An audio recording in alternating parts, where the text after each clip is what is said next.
evening. Welcome. I'm Jeffrey Sachs of Beit Agnon, and thank you for joining us for this, what hopefully will be a four-part series reflecting on some of the things that are going on around us here in Israel. Those of you that are joining us from abroad, I know there's more than a few of you online joining us from different places in North America, perhaps in other spots. The plan is that each week for 4 weeks, we'll be looking at the work of a different great Jewish author. Note that I said Jewish and not Hebrew author, because not all have been writing in Hebrew. Tonight we'll be looking at Sholem Aleichem, who of course was a great Yiddish author. In the chat, I've just put a link both to my email. Feel free to be in touch with me during the week, as well as to the website, which you would have gotten to in order to register for this class anyway. On that website, there are links to the 4 different texts that we'll be studying. The first 3 weeks, we're looking at very short pieces. And the full texts are available to you online from that website. In the 4th and final week, not only because we're doing this chronologically, but because the final week we'll be looking at the novel Adjusting Sights, in Hebrew Ti'um Kavanot, Rav Chaim Sabato's magnificent semi-autobiographical novel of the Yom Kippur War. And that full text is not available free online, but if you can access the book either in Hebrew or in English, you can order it online from Amazon or through the publisher here in Jerusalem.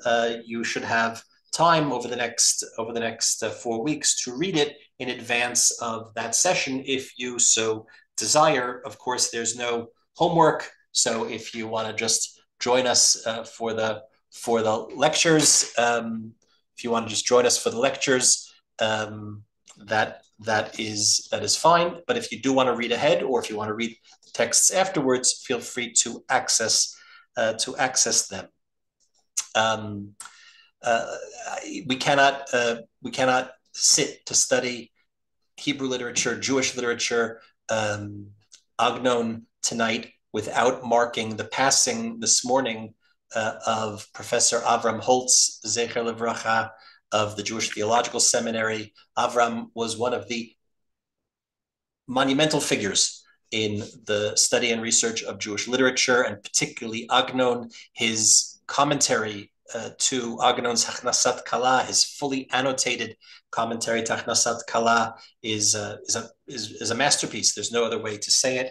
He has been at work for many, many, many years on a parallel volume to Agnon's Tvol Shel Shom only yesterday, which, if it will now be completed posthumously, and we hope that it will be published posthumously, will be another incredible contribution to Jewish scholarship and literary scholarship. But on top of his contributions to the world of learning and literature and scholarship, Avram was just a remarkable human being. When I, quite accidentally and in a backwards way, entered this world of Agnon, I was blessed with so many people that were kind and gracious and welcoming and supportive and encouraging to me in my work, and none more than Avram Holtz, Zichrono Livracha. I hope you will forgive me. Sometimes I'm told that these lectures of mine are too long. Tonight, we might cut it a bit short because I am running from here to the funeral this evening here in Yerushalayim. He's been brought for burial from New York, but I wanted to take a moment to mention Avram Holtz. He used to tell a story that I think it was the 1960s, don't hold me to it, he bought an apartment here in Jerusalem, and he would go back and forth between Jerusalem and New York. And, in those days, to get a telephone installed in Yerushalayim or in Israel was a big deal. It would take forever. So he called up the phone company and ordered a phone to be installed. If you're from New York, you call on Monday, and on Tuesday they install the phone. So months and months and months go by, and he can't get anyone to come and install this telephone, and he finally goes down to the phone company to find out what's going on so long. He was a bit naive. He didn't know how it worked here. And they said, well, you're on the list. I don't know, it'll take another half a year. So he said, half a year? That's crazy. Ein tikva lekabel telephone? Is there no hope to get my telephone sooner? And the clerk in the phone company said, Slicha adoni, pardon me, sir. Asur liyehudi lahagid ein tikva. It's forbidden for a Jew to say there is no hope.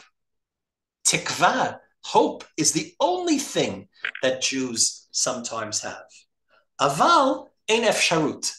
There's hope, but there's no possibility that we're going to come and install your phone any sooner. So tikva tamid, there's always hope. The possibilities are sometimes a bit murky. So I thought of that story when I heard of his passing, and I thought that somehow it fits in a bit with the theme of what we'll be doing over these 4 weeks, trying to look at how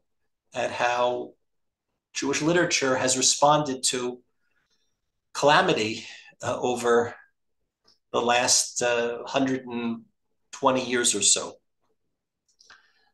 Tonight, we're looking at Sholem Aleichem. Sholem Aleichem, of course, is born Sholem Rabinovich in the Pale of Jewish settlement. Here's his statue in Kiev.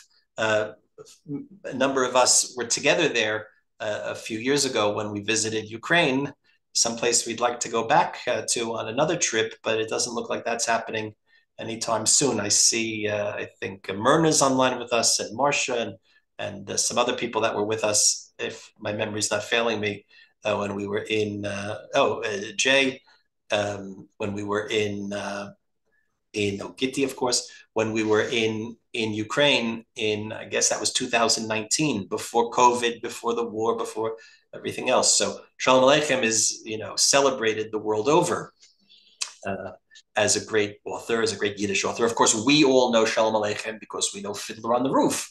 And as I point out very often, if you only know Sholem Aleichem from Fiddler on the Roof, as much as we all love that musical, you don't know Sholem Aleichem. And you really do owe it to yourself to read the original stories, particularly the Tevye stories, but also the short stories, which are all available in very good translations to English or to Hebrew. And of course, they're available in the original Yiddish for the few amongst us who can still do that. Sholem Aleichem, it was often said, and I think one of the titles of there was a biographical film made, and I think it might be the title of a biography, Sholem Aleichem, Laughing Through the Tears. Laughing Through the Tears is the kind of leitmotif of his work. And, I know all of us, I don't think there's been a day in the last 5 weeks that I haven't cried about one thing or another. And we could all use a little laughter through the tears.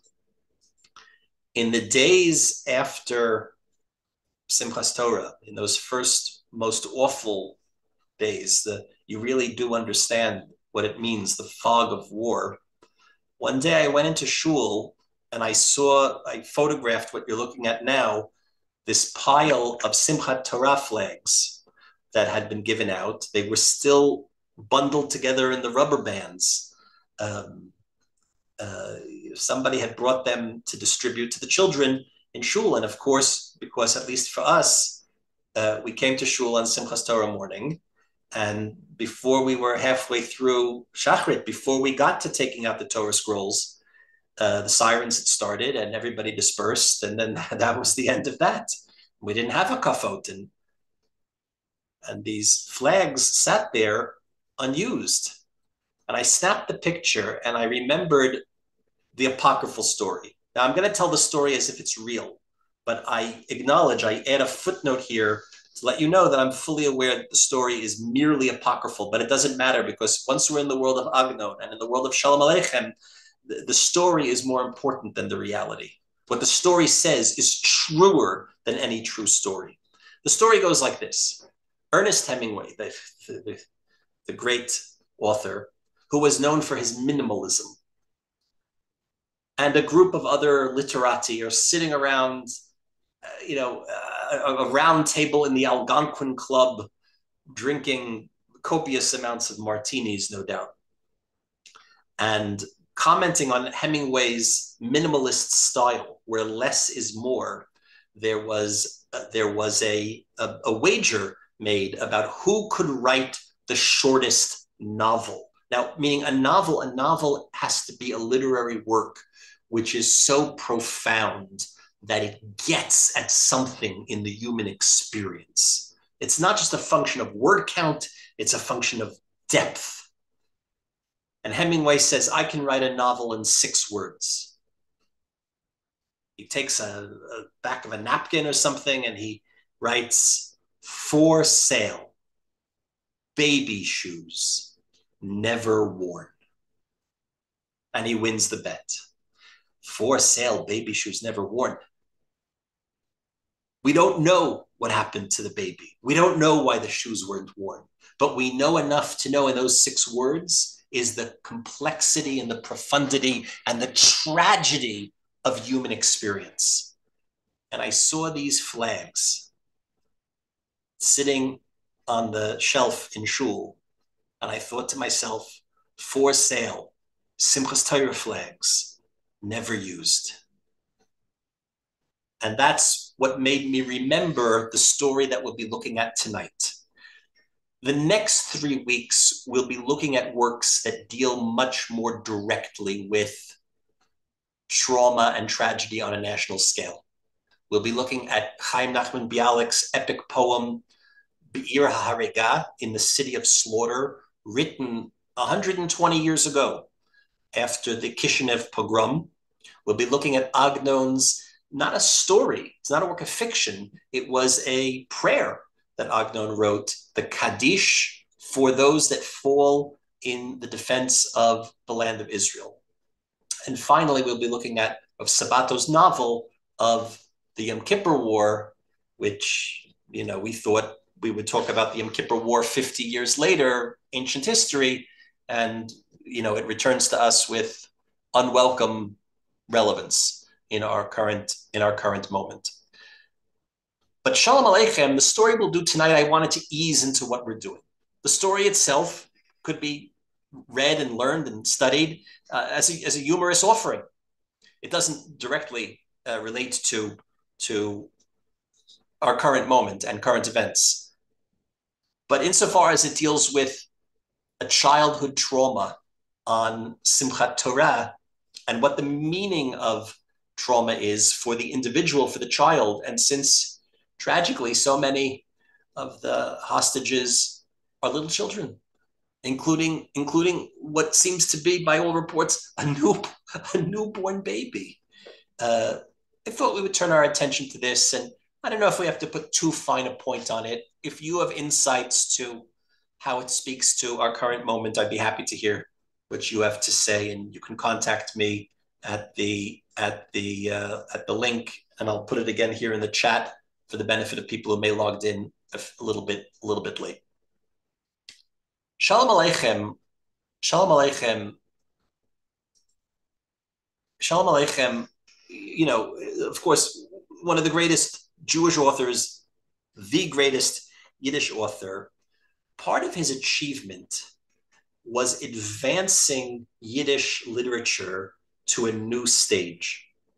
Modern Yiddish literature evolves out of the Haskalah, the Jewish Enlightenment, which aimed for a certain realism. It aimed for a certain move away from folklore, from what was seen as the purview of the Hasidic tale.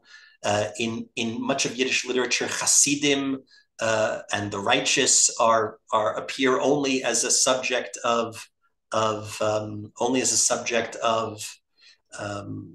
satire, of sometimes very harsh satire. And because of that, folklore and folk customs appear only in that vein. And Shalom Aleichem understood that much is sacrificed by doing that. And the world of the imagination and of fantasy and of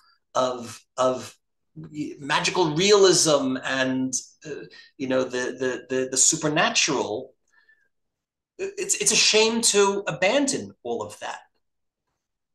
He couldn't return to it. He couldn't become the author of neo-Hasidic tales, the way that a generation later Agnon, who had a much less complicated relationship with tradition than some of his Yiddish enlightened predecessors did. Shalom Aleichem discovered there was a way back into the simple folklorish story, and that was through the prism of the child's point of view. And what's really interesting is that until Sholem Aleichem, the child's point of view, or writing stories about children and for children, was not very central to Yiddish literature. Much of what I'm saying here is an encapsulation of things that I learned from Professor David Roskies. He has a wonderful essay, which I'd be happy to send to anybody that's interested. You can email me and I can send it to you, called Sholem Aleichem, the Mythologist of the Mundane, of taking everyday Jewish life, particularly the life of the child, and transforming it to the layer of myth, the layer of wondrous storytelling. Roskies writes that at the point that Sholem Aleichem was coming into his own as an author, a simple technique was introduced into Jewish literature that allowed for a recreated but safely distanced world of fantasy. All one needed was to conjure up the experience of a child for whom, presumably, marvelous things were an everyday occurrence. For Sholem Aleichem, the experiment proved that recreating the myth from the child's point of view was as difficult, or maybe it would be better to say as complex, as doing so from the perspective of the Chassid. By telling a story from a child's point of view, it also creates a kind of complexity to the story, because that's the way it is with children's literature. Children's literature that's worth its weight, children's literature that's worth going back and reading 120 years later, as we're about to do, only lasts if a child can read it or can have it read to them, or if the parent or the adult can read it and benefit from it as well. Because when that happens, it creates a space for irony. We can read the child's story and understand how the child sees it, and we can also read it from our own perspective and understand that we, the adult reader, see things in the story that sometimes the child protagonist who's experiencing the action doesn't understand, as we'll see tonight. And certainly Sholem Aleichem did this, in many cases, using the motif of Tzuris von Kinder. The trouble of children give their parents, sometimes told from the perspective of the parents. Tevye's stories are stories of Tzuris von Kinder, the troubles that Tevye has with his daughters, but told from Tevye's point of view. The stories we'll look at tonight, even though they seem to be narrated, an adult narrator telling you the story of an event that happened in his childhood. Once he begins the narration, he regresses back into the childhood. So one example of this is, it may be considered Sholem Aleichem's first masterpiece, was a story written in 1886 for adults, but then rewritten for children in 1903. The story is called Das Messer. In English, it's translated as the pen knife or the pocket knife. For many of Sholem Aleichem's stories, most of these short stories you can find online just by Googling, and you can find sometimes multiple translations, which vary in terms of how literal they are or how figurative they are. So the pen knife is a story it's really his first masterpiece, and it's presented by Sholem Aleichem, the narrator, as autobiographical. Whether it is or not, I don't think we have any way to know. And the protagonist is a young boy who's certainly impoverished, as Sholem Aleichem was himself, who fantasizes about getting a pocket knife, a little pen knife. Now, some of you were little boys once, and maybe even little girls had this relationship to such a thing. I remember when I joined the Cub Scouts when I was, I don't know, I guess in like fourth grade or something. And with your kit, you had all this paraphernalia. You had your mess kit and your canteen and your who knows what. You got a little pocket knife. It wasn't sharp enough to do much than maybe sharpen a pencil or whittle a little piece of wood. I with a stick. I remember I whittled a letter opener, which I had for many years, and then it disappeared as things do. But this was for a little boy. For a little boy to have this little pocket knife, it was like a sign of you're responsible enough to carry around this dangerous weapon, which I assure you was quite blunt indeed. And this little boy, the little poor boy, fantasizes about getting a pocket knife, but he has no money for whatever little amount of money it costs to buy a small knife. So what does he do? He steals from the pushke in the cheder. In the schoolroom, there was a tzedakah box, and he steals money from it.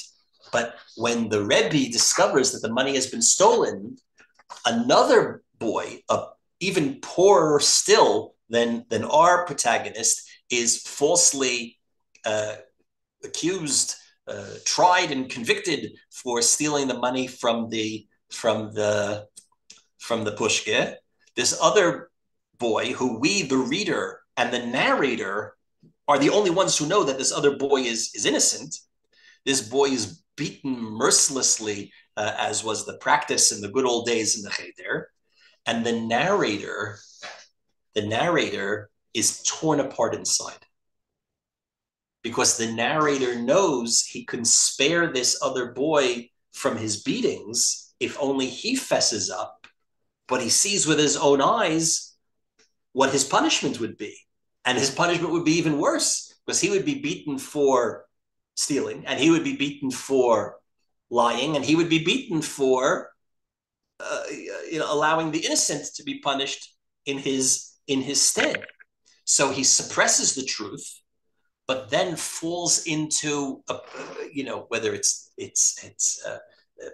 psychological or psychosomatic or actually physiological. He becomes deathly ill. The boy becomes deathly ill, and he's sure he's going to die because of this transgression. And when he's revived, he's learned his lesson. His lesson is he'll never lie again. Now, that's a very nice moral of the story, but the adult reader understands that the young boy may just as easily have learned that if he lies, he spares himself the beating. This penknife appears as a symbol in other stories, and it carries with it all of the legend, the myth that grows around it when it reappears as a symbol, as it will in the story we'll be looking at in a moment. The idea of telling a story through the child's perspective is a way to get, for Sholem Aleichem, to get at the really deep structures of Jewish life and Jewish experience, the archetypes of Jewish life.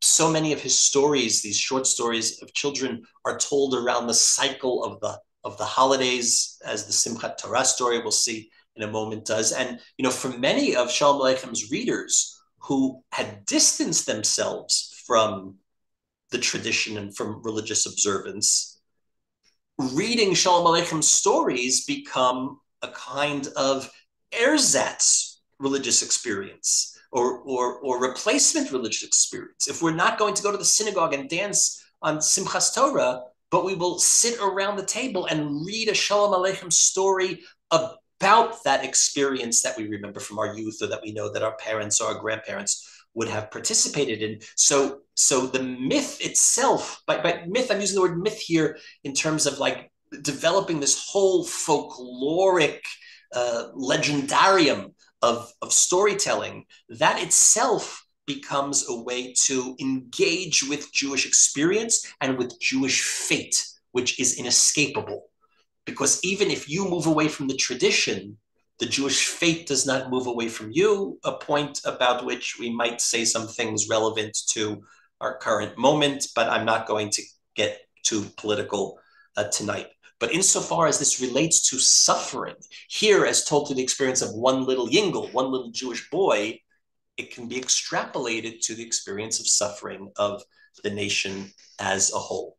Now, the story, the fon, the flag, sometimes translated as the flag, sometimes translated as the Simchat Torah flag, sometimes translated as the Simchat Torah flag. In the collected works, it appears in the volume Maisius for Yiddischer Kinder, stories for Jewish children, Zweitenbuch, the second volume. I will spare you my poor Yiddish pronunciation, and we will look at it in English translation, an English translation by the great translator Kurt Leviant, who's translated much Yiddish literature, including the works of Chaim Grade. He translated Chaim Grade's The Yeshiva in Yiddish at Tzemach. He also did quite a bit of translation of Agnon from Hebrew. If there's anybody amongst us who is fluent in the Mamaloshin and wants to receive the story in the original Yiddish, you can email me and I'd be happy to send it to you. But it's a story about a Simchas Torah flag. It's published in 1900, and in fact is the very first story we have in Yiddish or Hebrew literature which puts a child as the protagonist of the story itself. So that in and of itself is significant. Now, you know what these Simchas Torah flags are. They're these little cardboard, this size cardboard decorated piece of paper usually on a little stick, on a bamboo pole, that the children wave as they dance around with the hakafot. At the National Library here in Yerushalayim, which just opened this magnificent new building. If you're in Yerushalayim, or if you are going to be visiting, you should definitely go and see the new National Library building. I bumped into some of you yesterday, Myrna, yesterday, and Joe at the library when I was there. They were on a tour. So they have a vast collection, and there might even be on their website, you can an online exhibit, you can see a vast collection of Simchat Torah flags. And what the Simchat Torah flag, how it's depicted, says something about who's flying it or who's waving it. This is a flag, it's some old Zionische flag, but you see it's for moderns. You see there's don't look at it too closely. The girls aren't dressed so sneistic, and the little boys have short pants and kippot srugot, and it's not yet so progressive. They also have the Israeli flag, so it's Zionistic, and it's not yet so progressive that the girls are carrying Torah scrolls. It's just the boys are carrying the Torah scrolls. Here's another flag. I don't know when this is from, but this is a little more traditional. But it's also Zionist. This is the Torah that Moses placed before the Jewish people, but it also says Ba'ad Amenu Artsenu V'Toratenu. It's a religious Zionist flag because it's on behalf of our nation and our land and our Torah. Here's a much more traditional. This is from Kovno. We were in Kovno a few years ago. This is from the early 20th century, and it's much more traditional. You don't see any little girls on here, and the men are all dressed like proper Aleichem Yidden. And here's the typical, the archetypical images of Moshe Rabbeinu with the Karnei Hod, the lights of splendor coming out of his head, and Aaron HaKohen. And here's the story. The narrator tells us that uh, that the narrator is this character named Koppel. Koppel is a Yiddish nickname for Yaakov, for Jacob. But the character himself has a bit of a speech impediment. There are certain letters he can't pronounce, and the translator has tried to capture this in certain ways. But in the Yiddish, he can't pronounce the k of his own name. And instead of saying k, he makes the t sound. So instead of calling himself Koppel, he calls himself Toppel. Right? And all of the other kids, of course, kids can be merciless. So all the other kids make fun of him for his speech impediment. He's beaten and he's teased by everyone. And he's also, of course, from a poor family. His father works as the deputy under Gabbai in the downstairs basement minyan of the butcher's synagogue. There were different synagogues depending upon which guild you belonged to or what status your family was. So there was a butcher's synagogue, which was populated by I guess, by butchers and their families, not wealthy people. And they had a downstairs, a basement minyan, which I guess was for the even poorer people. And Toppel's father was the assistant gabbai, the untergabbai of the shamus. He had like a very, very low on the totem. It's like a comic way of like saying he's like about as low down on the totem pole as you can go. But one year, this poor Toppel, he earns himself 44 kopecks, 44 pennies, because his father was in charge of distributing the shlachminas, the mishloach manot, the gift baskets for Purim from the shul. And the little boy would go and deliver the baskets, and when he would deliver a basket, the householder would give him a kopek, a penny, as a tip. So he gathered, how much is 44 pennies worth? Not a lot. I mean, even in those days, it's not worth a lot, but it's more money than this little boy has ever seen in his life. And he's imagining, what can he do with 44 kopecks? And there's this scene where he's debating what he should do. And it's almost like he's got like the Yetzer HaTov and the Yetzer Hara, the little angel and little devil on his shoulders, like whispering to him what he should do. The Yetzer HaTov says to him, you should give tzedakah with the money. And the Yetzer Hara says, what are you talking about? Go and buy yourself a poppy cake. Buy yourself a cookie. Buy yourself something that you want. And the Yetzer HaTov says, give it to mama. Poor mama, she doesn't have enough money to feed us. Give it to your mother. And he knows, like, if he gives the money to his mother, he'll never get it back. And the evil impulse says, no, you could buy a penknife. The symbol has returned in the story. You could buy a penknife. And you know what it means to have, if you have a penknife, then you're like a cool kid. The Yetzer HaTov says, no, you could give it all to tzedakah. Listen to me. You don't see this on the screen, but the Yetzer HaTov, the good inclination, tells him, distribute the money among the poor, give it to charity, and you'll get credit for a pious deed. Some of the paupers are starving, poor souls. Paupers? The bad impulse turns to me. You yourself are a pauper. You yourself are a pauper's son. You yourself are always hungry. Everybody's always generous with the next fellow's cash. Why didn't anyone ever give you anything when you were broke?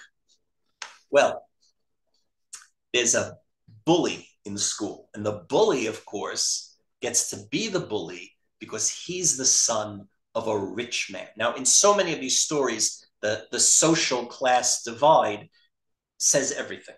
So this bully, his name is Yulik. This bully, he tries to get Koppel to give him the 44 kopek by trading him things. He thinks because the little boy is poor and because he has a speech impediment, he must be a moron. So he thinks he's going to trick him. And he tells this, Yulik says, if you give me your money, I'll give you something else. Like I have this used penknife and I'll give it to you for 44 kopecks, but Koppel's not an idiot. He knows he could buy a new penknife for 44 kopecks. He says, well, I have these spare buttons in my, like that typical picture of like a little boy, like his pockets are full of every type of thing, right? He says, like today we'd say, I've got a yo-yo, I've got a kazoo, well, maybe not today, maybe today he'd have an iPhone. But when I was a kid, it would be a yo-yo or a kazoo. So he says, I've got these buttons. Wouldn't you like to have one of my buttons? So he says, no, what about a nail? You see this nail? I have this old rusty nail. I'll trade you this nail for 45 kopecks. And you know what you can do with a nail? This nail, you can bang it into anything you want. He says, for 44 kopecks, I'll even let you daven out of my siddur. I'll let you try on my Shabbat hat. But Tupple's too smart for all of this. He knows what he can get with 44 kopecks on his own. Of course, this is all somewhat reminiscent of Mark Twain. Now, the story is that when Sholem Aleichem arrived in New York, it was, the most exciting thing to happen to American Jewry. Sholem Aleichem was already a world-famous author. And he arrives in New York. Ultimately, Sholem Aleichem died in New York, and his funeral in New York, I think, it may be one of the largest attended funerals in the history of the city. And no less than Mark Twain himself comes to meet Sholem Aleichem. And Sholem Aleichem says, Mr. Mark Twain, it's a great pleasure to meet you. They tell me that I am the Yiddish Mark Twain.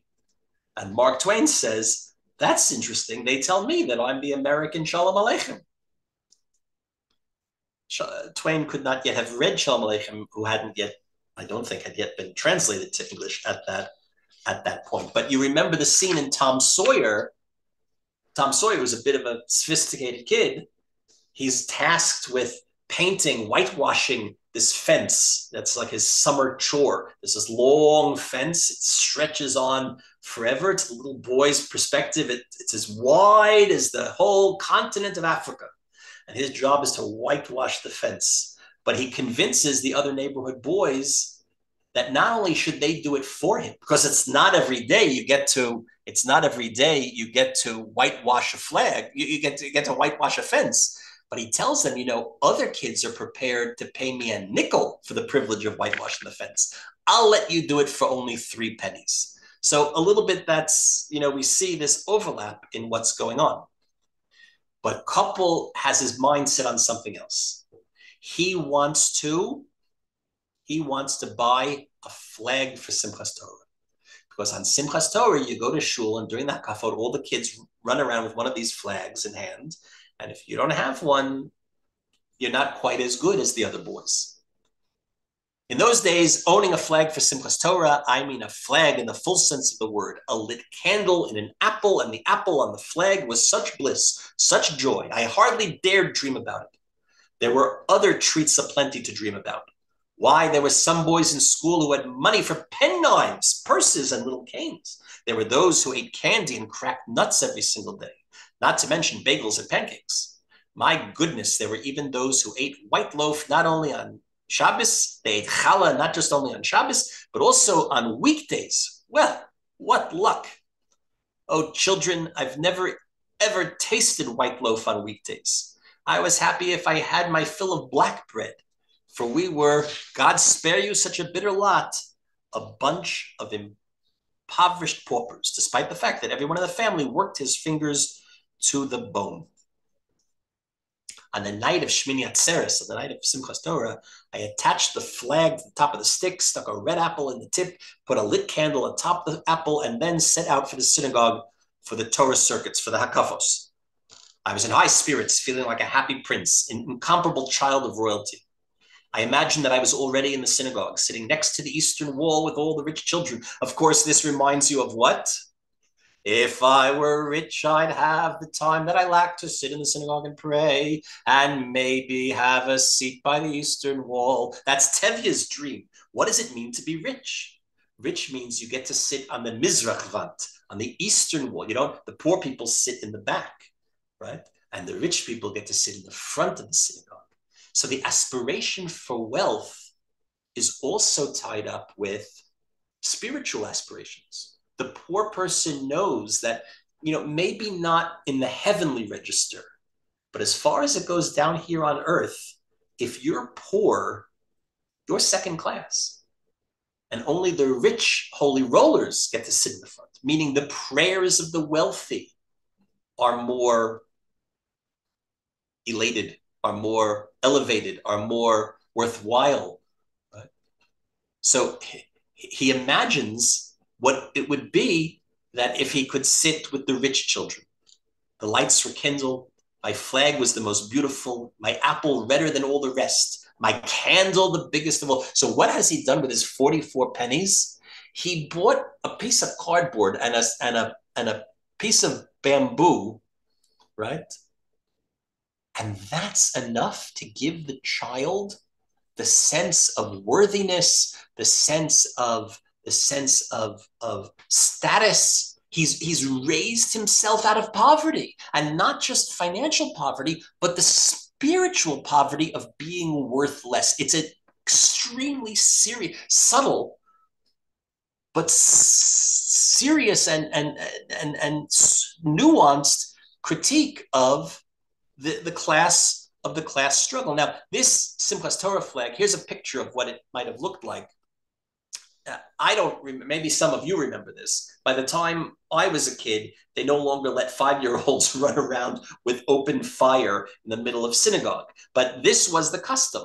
At the top of the flag, they would place a red apple. Of course, Simchat Torah is the beginning, at least in Europe and in America. We all remember going apple harvesting in the fall. A bright red apple with a candle stuck on top, and the candle would be lit, and kids would run around shul. These were little shuls, tight packed little shtiblach with fire. I mean, it was like a recipe for disaster, as we're about to see. By the time, nowadays we don't do this anymore. We don't let kids run around with things. Used to be different back then. My mother always says how, now you look at it, I was the firstborn, and when you would bring your baby home from the hospital, you'd put them in a box with 2 handles, and you would lay the box down on the back seat of the car that had no safety belts, and you'd have to drive slow, because if you went too fast around the corner, your baby went slip sliding around the back seat. So things are different now than they used to be. We don't let kids play with fire like that. But this is what he wants to have. He gets to shul, and suddenly he shows up, apparently above his station. He shows, who do you think you are, coming in here with a flag like that? And Ulick sets his eye. Come on, let me have a look at this fancy flag of yours. Rich Ulick said in amazement as he stood next to me. He examined my flag. I examined his. There's a flag for you, I thought. Some stick. It's bent like a bagel. In other words, poor couple's flag is superior to that of rich Ulick's. But he makes one mistake. He really has reached above his station. Not by having a superior flag, but by imagining he can play the game of turnabout, that he can rub Ulick's nose in it. He says, Ulick, your flag, it looks like a shmata. The stick on your flag is bent like a bagel. And this infuriates Ulick. I pretended not to notice, and I busily studied my shoelaces. Couple, he said, where did you get such a fine stick? What did you say? I asked, looking up. Where did you find such a cute little stick? Why do you ask? You see here the translator has tried to preserve something of this speech impediment that's represented in the Yiddish. He can't pronounce the k, right? His name is couple, but he calls himself topple. So when he can't say the word ask, he says, why do you ask? I said, want to swap it for your nail? And now he's really sticking it to it. He said, what, you think I'm a fool? You think I would trade my 44 kopecks or for this wonderful flag for your rusty nail? Ulick got the dig. Ulick understood that he was being jibed. eyes gleaming, he sniffed, put his hands into his pockets and went away.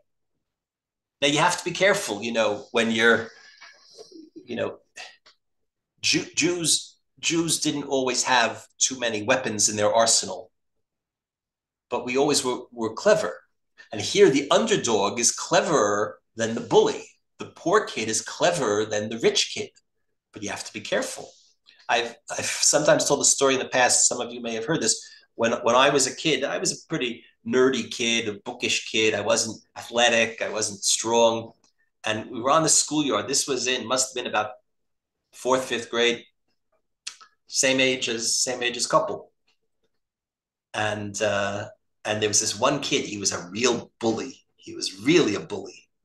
And he was making fun of some kids. We're all standing around, and even if you don't like that bully, a child will laugh, because laughing along at the kid being made fun of is sometimes a cowardly but safer alternative than standing up to the bully and defending justice and defending the downtrodden when you're a little kid.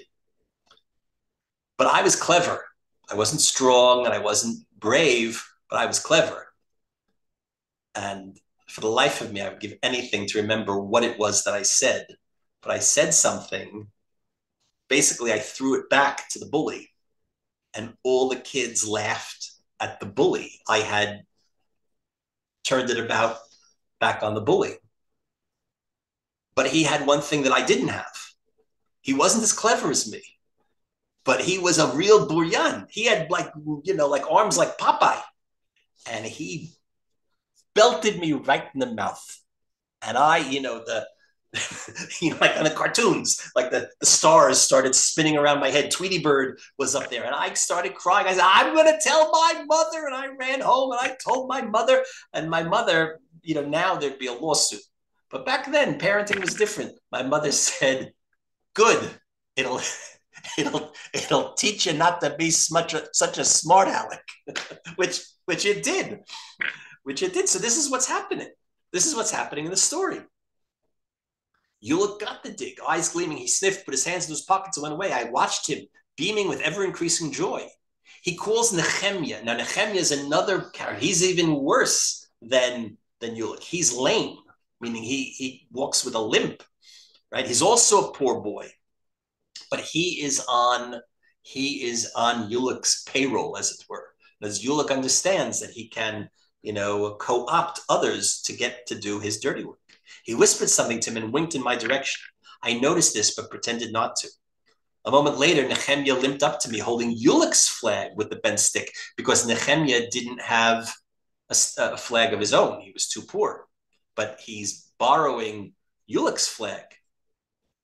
Give me a light, he said. Mine went out, because Ulick's flag has the candle on top, and Nehemiah says, I want to take a light. This isn't your flad, is it? Flad here, again, the translator is representing the speech impediment. He can't say g, so he says duh. This isn't your flad, is it? I asked, holding my candle to his. You can't fool me. I know very well whose flad it is. But before I had a chance to blink, Nehemiah touched his lit candle to my flag and gave the light right back to me. My flag flamed, sputtered, and no more flag. Ulick gets the last laugh. Had a stone fallen from the sky and struck my head. Had a wild beast attempted to devour me. Had a corpse dressed in a tattered shroud sought to choke me. My fright would not have been as great as it was when I saw my naked stick and the burnt-out flag. From deep down within me, I cried, woe is me, my flad, my flad, my flad. I burst into tears. Everything became dark. The stick, the apple, and the candle fell from my hand, and I began to wander about aimlessly. I walked on without direction, the hot and bitter tears streaming out of my eyes. And then there's an epilogue.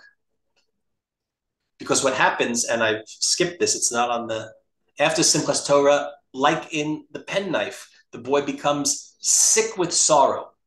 Not sorrowful in the penknife, he becomes sick with sorrow because he knows that he's sinned. He knows that he's stolen, and he knows that somebody else got a whipping that he deserved. Here, he becomes sick with the true sorrow that not by buying flag, he thought he was buying the stature that he lacks. He thought he was buying self-respect. And it can all go up, poof, in smoke. But then there's an epilogue to the story. These stories were generally published in the newspapers, in the Yiddish newspapers, timed with the holidays. And one wonders if the insertion of the epilogue wasn't, a demand of some editor someplace saying, we can't run such a depressing story, right? You need to give it a happy ending. So this epilogue is tacked onto the story. Children, and here the narrator, now we go back to the adult narrator. The adult narrator breaks the fourth wall. And children, that all stories either have sad or happy endings. For the most part, now he's lying, of course, because for Sholem Aleichem, everything is a little sad and a little happy both. The child thinks that, is it a happy story or a sad story? Sholem Aleichem, the very sophisticated, nuanced, modern writer, understands that great stories are a little bit happy, a little bit sad, right? Meaning that there's happiness and sadness and happiness, and kind of walking between the two is where great literature lives. Those of us, that have read Agnon, who so much of whose writing is of a tragic genre, understands this. But when speaking to the children, the adult narrator now says, all stories have either a sad or a happy ending. For the most part, Jewish stories have sad endings. According to one of our proverbs, a Jew, especially a poor one, is not destined to have pleasure. Much can be said about this. When you grow up, you'll understand. But meanwhile, I must tell you that the story you just heard did not end just there. The flag caused me much anguish, and I took sick, burning with fever. I saw extraordinary sights, fiery-tongued dragons and serpents and wild beasts in the shape of men in his delirium. I heard the wild, unnatural calls of cats and vipers. I tossed and turned, ranted deliriously, and had one foot in the grave. They had no hopes for my life. And as a matter of fact, in my father's synagogue, in the basement prayer room annex of the butcher's synagogue, they even began to recite Tehillim. I was at death's door. But since today is the eve of a holiday, and on a holiday, especially on Simchat Torah, we have to be merry and gay. I'd like to end the story of my flag on a happy note. First of all, Baruch Hashem, as you can see, I recovered. Second of all, for your information, the following year, my flag was even nicer, my stick more beautiful, my apple redder. In fact, I sat way up by the eastern wall with all the other rich men's children. There's a turn of fortune. Not that his father becomes a wealthy man, but that somehow, again, maybe next year he earned 50 kopecks that he saved up for a flag. And for a moment, he's able to regain what was lost. Reb Melech, the cantor, his talus outspread, led the procession like a field marshal. His metallic voice quavered as he sang out, Ana Hashem, Hoshiana, helper of the poor and weak, save us. An endless stream of women and girls pressed forward to kiss the Torah and shrilled to his face, live and be well till next year at this time. And Reb Melech replied, the same to you and yours. Mein teure Kinder, my dear children, the same to you and yours, says Sholem Aleichem as he ends the story. So it's a touching story. We needn't unpack it and explain how it may speak to our current emotional state. But it's what immediately came to my mind in this story when I saw those Simchat Torah flags on the morning after Simchat Torah, unused, for sale. Not even for sale, we'll give them away for free. Simchat Torah flags, never used, never waved, because of what happened on Simchat Torah on October 7th, 2023. But there's hope that next year, God, the helper of the poor and the weak, Hoshiana, He'll save us. He'll redeem us. The current, dark, deep, muddy, confusion that we find ourselves in here in Israel and frankly around the world. Next year it'll be better. That's the hope. That's the hope that's held out. Next year we'll all stand by the Eastern Wall and we'll wave the flag and we'll dance the hakafot that were denied us this year, and we'll laugh through the tears. That's the message of so much of Sholem Aleichem's writing. We'll laugh through the tears. There'll be tears.